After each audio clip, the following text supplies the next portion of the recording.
Hello students, आज हम पढ़ेंगे फिबोनाची सीरीज़ के बारे में। फिबोनाची सीरीज़ भी कहते हैं इसे। तो सबसे पहले हम जानेंगे फिबोनाची सीरीज़ का कॉन्सेप्ट क्या होता है, कौन सी सीरीज़ होती है जिसे फिबोनाची सीरीज़ कहते हैं। तो इसमें दो जो डिजिट्स होती हैं वो रिजर्व्ड होती हैं, जो कि 0 और 1 के फॉर्म में होती हैं। 0 और 1 ये जो दोनों डिजिट्स हैं वो रिजर्व रहते हैं, इनकी जो प्लेस है वो कांस्टेंट रहती है। इसके बाद इन दोनों डिजिट का एडिशन किया जाता है। जैसे आपको पता है 0 + 1 1 होता है, 1 + 1 2 होता है, 2 + 1 3, 3 + 2 5, 5 + 3 8, 8 + 5 13, 13 + 8 21, 21 + 13 that is 34 and so on। ये कुछ इस टाइप की सीरीज़ होती हैं जो कि दो डिजिट को प्रीवियस और लेफ़्ट हैंड साइड और राइट हैंड साइड के जो डिजिट होते हैं उनको ऐड करने के बाद जो सीरीज़ जनरेट होती है उसे कहते हैं फिबोनाची सीरीज़। तो ये दोनों तो रिजर्व है अपनी जगह पे, जिनकी वैल्यू रिजर्व है। तो अगर हम इसके लिए प्रोग्राम लिखेंगे यूजिंग रिकर्शन, अगर हम इनका प्रोग्राम लिखेंगे यूजिंग रिकर्शन तो कैसे लिखेंगे, आइए जानते हैं फिबोनाची सीरीज़ का प्रोग्राम कैसे होगा। तो सबसे पहले हेडर फाइल्स इंक्लूड करेंगे, #include stdio.h, #include conio.h, ये दोनों लाइन हमने इंक्लूड कर ली। इसके बाद हम एक फंक्शन बनाएंगे, फंक्शन को डिक्लेयर करेंगे। इंटीजर टाइप का एक फंक्शन बनाया है fib, फिबोनाची सीरीज़ के लिए fib नाम का एक फंक्शन बनाया हमने, जिसमें आर्ग्यूमेंट पास किया, सिर्फ एक आर्ग्यूमेंट n। और जब हम लास्ट में सेमी कॉलन करते हैं, फंक्शन के एंड में सेमी कॉलन लिखते हैं, तो उसे हम उस लाइन को कहते हैं फंक्शन डिक्लेरेशन लाइन। यहाँ पे हमने फंक्शन को डिक्लेयर कर दिया और वो फंक्शन किस टाइप का है, इंटीजर टाइप का रिटर्न कर रहा है। तो अब जब हम इसे फंक्शन कॉल करेंगे तो उसके लिए हमें कुछ वेरिएबल्स की ज़रूरत पड़ेगी। जैसे हमें कितनी बड़ी सीरीज़ जनरेट करनी है, अगर हमें 1 2 3 4 5 6 7 8 9 10 यहाँ तक एलिमेंट्स चाहिए। हम ऐसी सीरीज़ चाहते हैं जिसमें 10 एलिमेंट्स हों और वो फिबोनाची सीरीज़ हो। 10 एलिमेंट्स यानी कि एक इंटीजर टाइप का वेरिएबल होगा n, जिसकी वैल्यू हम यूज़र से इनपुट कराएंगे सीरीज़ जनरेट करने के लिए। कितना नंबर ऑफ़ सीरीज़ चाहिए हमें, सीरीज़ में कितने नंबर्स चाहिए, उसके लिए हम n की वैल्यू रखेंगे। i चलाएंगे लूप के लिए कि वो कितने एलिमेंट को प्रिंट करेगा, और एक रिज़ल्ट नाम का वेरिएबल ले लेंगे। रिज़ल्ट किस लिए, जो कि हमारा इन दोनों का या इन दोनों का दो डिजिट का जो एडिशन आएगा उसके लिए हम एक रिज़ल्ट नाम का वेरिएबल ले रहे हैं। प्रिंटफ कराएंगे, एक enter series you want to print, कहाँ तक हम सीरीज़ को प्रिंट करना चाह रहे हैं उसके लिए हमने ले लिया enter series you want to print, और इससे स्टोर करा दिया जो भी सीरीज़ नंबर ऑफ़ एलिमेंट्स या नंबर ऑफ डिजिट्स एंटर करेगा यूज़र, उसे हमने n में स्टोर करा दिया।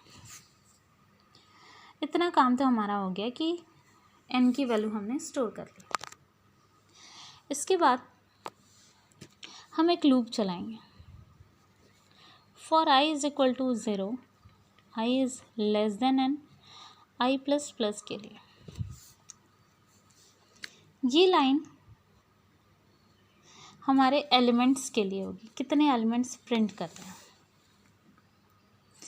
जब एलिमेंट प्रिंट होंगे तो एक लूप चलेगा, 0 से लेकर i की वैल्यू 0 से लेकर लेस देन n होगी। n की वैल्यू 10 है तो 0 से लेकर लेस देन 10 तक जाएगा और i प्लस प्लस हो जाएगा। क्या काम होगा इसमें? Result equal to 5 of i। अब ये जो लाइन है ये फंक्शन कॉल हो रहा है, यहाँ पे फंक्शन कॉल किया जा रहा है और लास्ट में इसने प्रिंट कर देंगे %d रिज़ल्ट को हम प्रिंट करा देंगे और ये क्लोज गेट ch और लास्ट में कर्ली ब्रेसेस क्लोज। जैसे ही हमारा प्रोग्राम फिनिश होगा, यहाँ पे फंक्शन कॉल हो रहा है। जैसे ये i की वैल्यू 0 है तो ये 0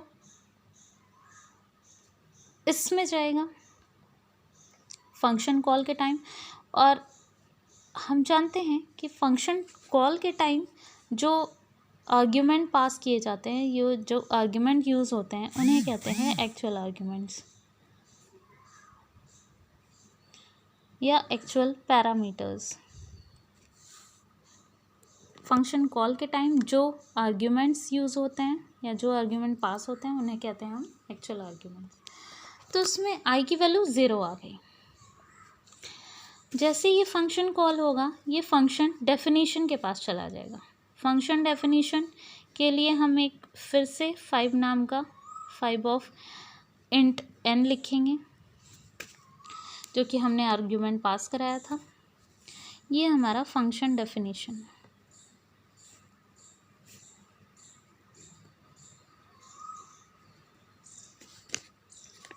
और इस फंक्शन डेफिनेशन के अंदर ये क्या काम करेगा?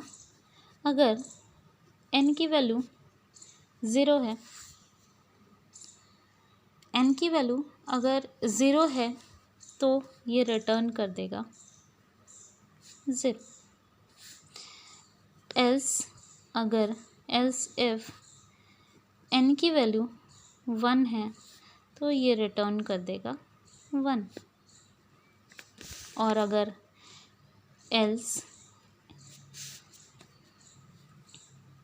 ये दोनों वैल्यूज़ नहीं है, ना 0 ना 1 है, तो रिटर्न करेगा 5 of n-1 plus 5 of n-2। और ये हमारा प्रोग्राम कंप्लीट। तो आप देख रहे हैं हमने एक 5 नाम का एक फंक्शन बनाया था जो कि अपने ही अंदर 5 फंक्शन को 2 बार फिर से कॉल कर रहा है और इसे ही कहते हैं रिकर्सिव फंक्शन। जब एक फंक्शन खुद के फंक्शन के अंदर ही खुद को फिर से कॉल करे तो उसे कहते हैं रिकर्सिव फंक्शन। तो आप यहाँ देख रहे हैं जब ये i की वैल्यू यहाँ पे 0 हो रही है। जब फर्स्ट टाइम में i की वैल्यू 0 थी, तो जब i की वैल्यू यहाँ पे 0 पास होगी तो ये एक्चुअल आर्ग्यूमेंट है और फंक्शन डेफिनेशन के टाइम में जो आर्ग्यूमेंट पास होता है उसे कहते हैं फॉर्मल आर्ग्यूमेंट्स। और हमें अच्छे से पता है कि हमेशा एक्चुअल आर्ग्यूमेंट की वैल्यू कॉपी की जाती है फॉर्मल आर्ग्यूमेंट्स में। यानी कि जब i की वैल्यू 0 होगी यहाँ पे तो ये 0 पास किया जाएगा इसमें, यानी कि अब n की वैल्यू 0 हो गई। इस 0 को ये चेक करेगा कि क्या n की वैल्यू 0 है। अगर n की वैल्यू 0 है तो रिटर्न कर देगा 0। 0 किसे रिटर्न करेगा? जिस फंक्शन से इसने एक्चुअल वैल्यू को कॉपी किया था, यानी इस फंक्शन के पास आ जाएगा 0। इस पूरे की वैल्यू 0 हो जाएगी, रिजल्ट में 0 आ गया और प्रिंट कर देगा 0। तो अगर हम एक सीरीज़ बनाते हैं, यहाँ पे अगर एक सीरीज़ बनाते हैं तो सीरीज़ में सबसे पहला एलिमेंट हमें 0 मिल गया। फिर उसके बाद आई की वैल्यू इंक्रीज़ होगी, क्योंकि इसके पास पोस्ट इंक्रीमेंट ऑपरेटर है तो आई की वैल्यू इंक्रीज़ हुई। आई की वैल्यू हो गई 1। ये 1 जो होगा वो पास किया जाएगा इस फंक्शन को। अब आई की वैल्यू यहाँ पे 1 हो जाएगी और इस 1 को जब ये एक्चुअल आर्ग्यूमेंट, अब आई की वैल्यू 1 हो गई, ये पास किया जाएगा फॉर्मल में, यानी एन की वैल्यू 1 हो गई। ये 1 जब चेक करेगा if n is equal to 0, no, फिर एल्स पे जाएगा, चेक करेगा if else if n is equal to 1, yes n is equal to 1। जैसे ही एन की वैल्यू 1 हो जाएगी ये रिटर्न कर देगा 1। किसे रिटर्न करेगा? तो इस फंक्शन को रिटर्न कर देगा 1 और रिजल्ट की वैल्यू हो जाएगी 1, प्रिंट कर देगा 1। यानी पहले हमने 0 प्रिंट किया था, अब प्रिंट हो गया 1। फिर इसके बाद आई की वैल्यू फिर से इंक्रीज़ होगी। आई की वैल्यू हो गई 2। ये 2 इस फेबोनाची ऑफ आई में जाएगा, आई की वैल्यू 2 हो जाएगी और ये 2 यहाँ पे पास किया जाएगा फॉर्मल आर्ग्यूमेंट में। एन की वैल्यू हो गई 2। ये चेक करेगा यहाँ पे कि एन की वैल्यू 0 है, नहीं। एल्स इफ में आएगा, चेक करेगा एन की वैल्यू 1 है, नहीं। तो क्या रिटर्न कर देगा? Return Fibonacci of n minus 1। और हम जानते हैं अच्छे से कि Fibonacci of n minus 1, n की वैल्यू 2 है, 2 माइनस 1 1, जो वैल्यू फेबोनाची ऑफ आई की 1 की थी, plus Fibonacci of 2 minus 2 that is 0। हमें पता है फेबोनाची ऑफ 1 की वैल्यू ये थी, फेबोनाची ऑफ 0 की वैल्यू ये थी। इन दोनों को कह रहा है ऐड करने के लिए और वो रिटर्न कर देगा फंक्शन को। तो जब फेबोनाची ऑफ 1 की वैल्यू और फेबोनाची ऑफ 0 की वैल्यू हम ऐड करेंगे, यानी कि 0 प्लस 1 को ऐड करेंगे तो यहाँ पे आ जाएगा 1। जैसे ही 1 आएगा ये 1 रिटर्न हो जाएगा इसको और ये प्रिंट कर देगा। अब आई की वैल्यू हो गई यहाँ पे 2 पास होगा फेबोनाची ऑफ आई को, आई की वैल्यू एन में पास की जाएगी। अब एन की वैल्यू 2 हो गई, ये 2 चेक करेगा, यहाँ पे आएगा Fibonacci, return Fibonacci of 2 minus 1 1, sorry n की वैल्यू 1 थी, अब एन की वैल्यू 2 थी और अब एन की वैल्यू 3 हो गई।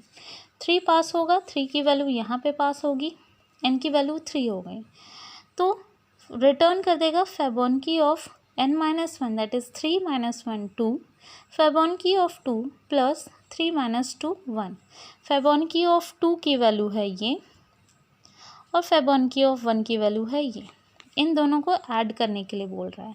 जैसे ही हम ऐड करेंगे ये वैल्यू हमें 2 मिल जाएगी। फिर हम n की इसमें इसकी वैल्यू को बढ़ाएंगे और सपोज़ हमने n की वैल्यू लिया है 5, यानी टोटल हमारे 5 सीरीज़ जनरेट होगी, 1 2 3 4 एंड एक और। तो जब i की वैल्यू हो जाएगी 4 यहाँ पास किया जाएगा फंक्शन कॉल को, i की वैल्यू n में पास होगी फॉर्मल आर्ग्यूमेंट के रूप में। n की वैल्यू जब चेक करेगा तो यहाँ हो जाएगा return 5 of 4 minus 1 that is 3। 3 की वैल्यू है 2, फेबोनाची ऑफ 3 की वैल्यू है 2 एंड 4 माइनस 2 2 और 2 की वैल्यू है 1। यानी अब इन दोनों का एडिशन होगा तो 2 प्लस 1 दैट इज़ 3। अब n की वैल्यू हमने 5 ली है और 5 सीरीज़ हम जनरेट कर चुके हैं, 1 2 3 4 5। जैसे ही i की वैल्यू 5 होगी ये फेबोनाची ऑफ i पे जाएगा, सॉरी i की वैल्यू 5 होगी, 5 is less than 5, condition false हो जाएगी और वो बाहर प्रिंट करने के बाद रिज़ल्ट प्रिंट कर चुका है, इसके बाहर यानी कि लूप टर्मिनेट हो जाएगा और हमें ये 5 वैल्यूज़ मिल जाएंगी एज अ फेबोनाची सीरीज़। तो हमारी फेबोनाची सीरीज़ जो है वो जनरेट हो चुकी है, जिसमें 5 नंबर ऑफ़ सीरीज़ में एलिमेंट्स हैं 5, 0 1 जो कि रिजर्व्ड हैं, जिनकी हेल्प से हमने एडिशन किया है 0 प्लस 1 1, 1 प्लस 1 2, 2 प्लस 1 3। तो ये हमारी सीरीज़ जनरेट हो गई है और इसे ही कहते हैं फेबोनाची सीरीज़। Thank you.